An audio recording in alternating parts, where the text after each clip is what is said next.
Greetings everyone and welcome back to 365 Days of Prog. Today we're going to be reviewing Parallel World by the Far Eastern Family Band. Hi, my name's Naomi. I'm an avid progressive rock fan, but I'm a long ways from knowing all the prog albums out there. But this year, I'm gonna give it a try. This is 365 Days of Prog. So once in a blue moon we visit a prog band from Japan, and this time it is Far East Family Band. It hasn't happened I believe since we reviewed Hydromask Groningen by Ruins, so that's one thing, and I believe that before that was like Koenji Hayake. So anyway, it has been a long while since we've seen any Japanese artists, so I'm really excited for it. But before all that, here are some of my favorite bits from this album.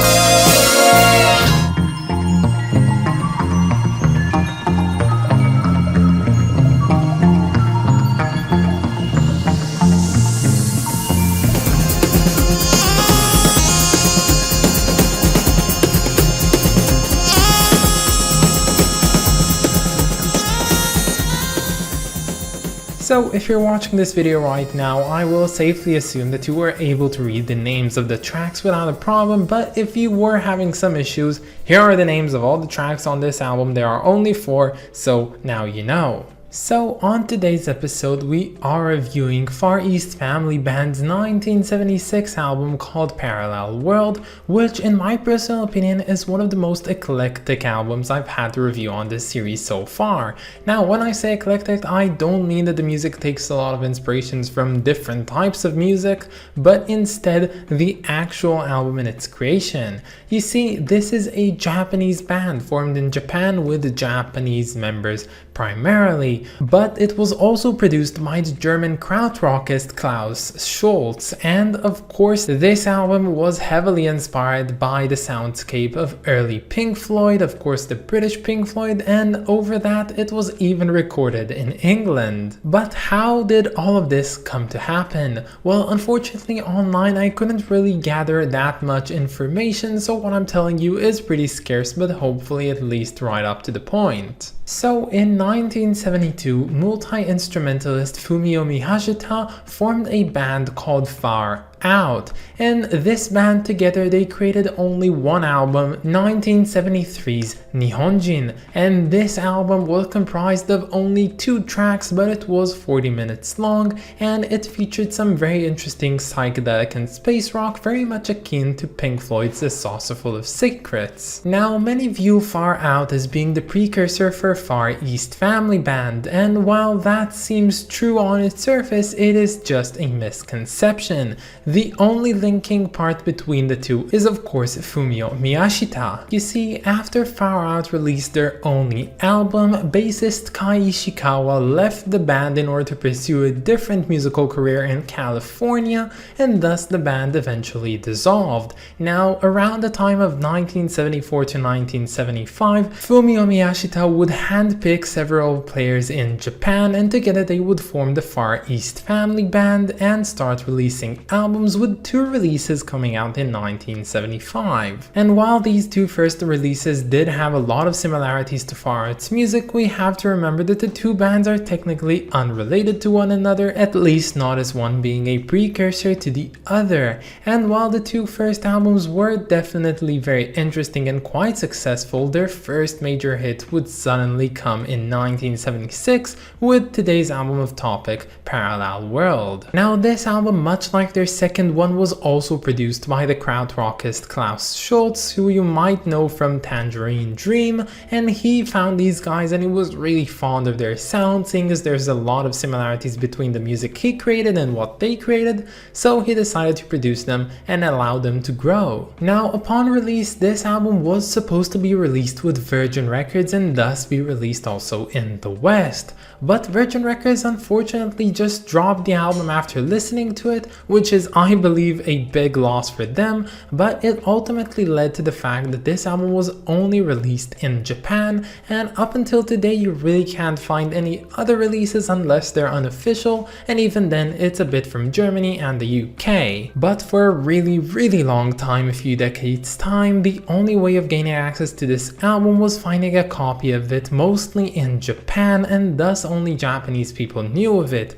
But this of course all changed with the invention of the internet. Yes, through the World Wide Web, people outside of Japan finally had access to this interesting recording, and despite it being almost 30 years since its release, a lot of people found this one and really started digging into it. And yes, while a lot of people discovered it way after its production date, it just didn't seem to even be close to its expiration date, because the music on this album is considered by many to be quite timeless, just pure, proper, excellent space rock and psychedelic rock. Now, this album is what you might call a slow burn album. If you're not the type of person of sitting 15 minutes and just listening to constant drone sounds with synth sounds all over them and seemingly listening to everything that feels very much monotonous, then this might not be the album for you. But rest assured, there is a lot to be explored with this album, and the wait that you have to do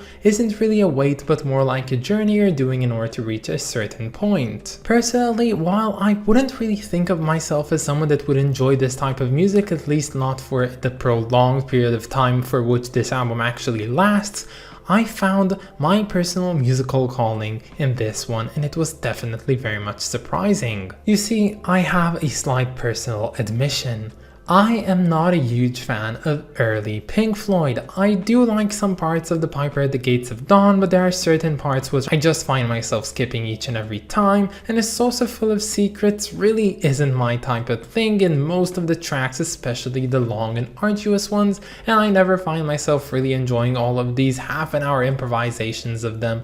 It's really not my thing. So when I heard that this album had a lot of similarities to that type of music from Pink Floyd, I kinda knew that I wasn't really gonna enjoy this one and think that this one's a definite lackluster. So when it came time to actually listening to it, well, I was very much surprised. Something about how this album just gently grabs you and takes you into this journey into space is so thrilling to me, and thrilling in the most self-reflective and calm way that you can think of it.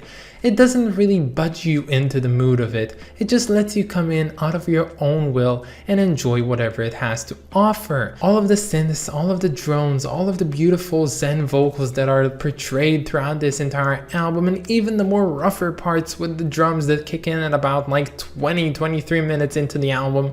It's all good and it's very nice, especially when you come into this some sort of meditative zone. Now, while the first two tracks on this album are definitely the ones you'd call the slow burn tracks, I do believe that there's one interesting song on here, being the third track called Kokoro. This song is entirely different to what came before. Suddenly from space you are plucked and put into this very interesting Japanese night bar, playing some sort of jazzy music that doesn't really fit with what has happened so far. We suddenly get vocals actually singing in Japanese, and everything is still in the right set of mind, but also sounding very much different. And honestly, I get the appeal with this one. It is definitely my favorite from the album, but I can't seem to look past the fact that there is a big long epic, if you might call it, at the end of this album, clocking in at 30 minutes of runtime, which I have no idea how is it even possible to put that on a vinyl.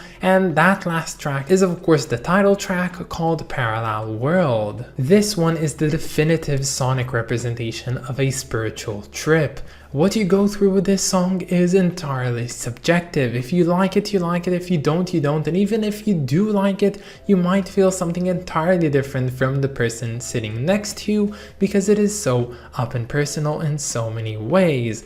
It starts off with the usual synths, it goes back to the space rock environment and the psychedelia, but then the deep bass comes in and it starts leading you into some sort of place which you don't even know where you're going, and the drums kick in and suddenly you're in an entirely different universe. I am well aware that improvisation is probably the name of the game here. I don't see any way in which this was entirely composed. I don't think that this is the right set of mind, and while I might have my personal grudges with improvisation at certain times, finding it to be a bit cheap at times and not as good as something well written, I do believe that this one is just the epitome of how good improvisation can really get when you have a group of people in the same space of mind as you and everyone just going together in harmony and creating something which is out of this world. So yeah, in conclusion, I think it's pretty much safe to assume the drugs were abundant in the studio when this one was recorded. Honestly, if you're the type of person to do meditation and you sometimes just want to listen to something different than 24 hours loop of Tibetan bowls,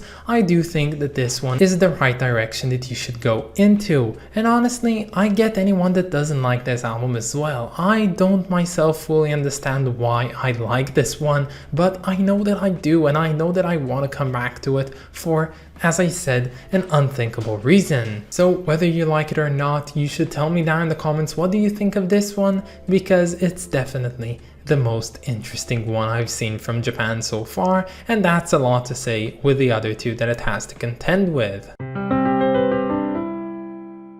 I like this album cover, maybe not as subjectively as I'd like. I don't think that it's that brilliant in how it looks, but I love the fact that it goes to represent what this album actually feels like and not just kind of a Buddhist, symbol that is supposed to represent something and feels very, exotic to us people in the West.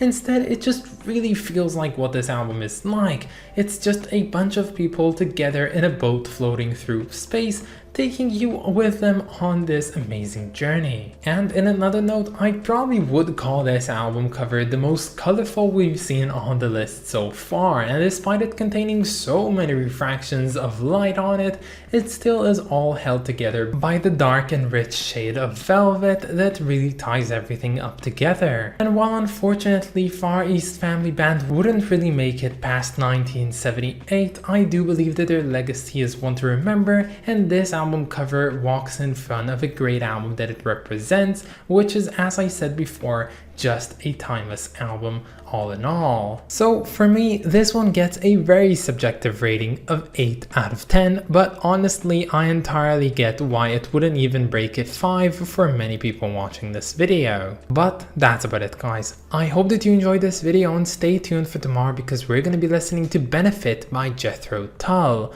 I of course want to thank my lovely supporters over on Patreon, so thank you so much to Clay Wan, Wrist of Kings, and Lindsay Haycox. You guys are just the best, and if any of you want to support me over on Patreon, you can find the link down in the description or in my about page. But that's about it, guys. Have a wonderful day, and I'll catch you all tomorrow. Bye, guys.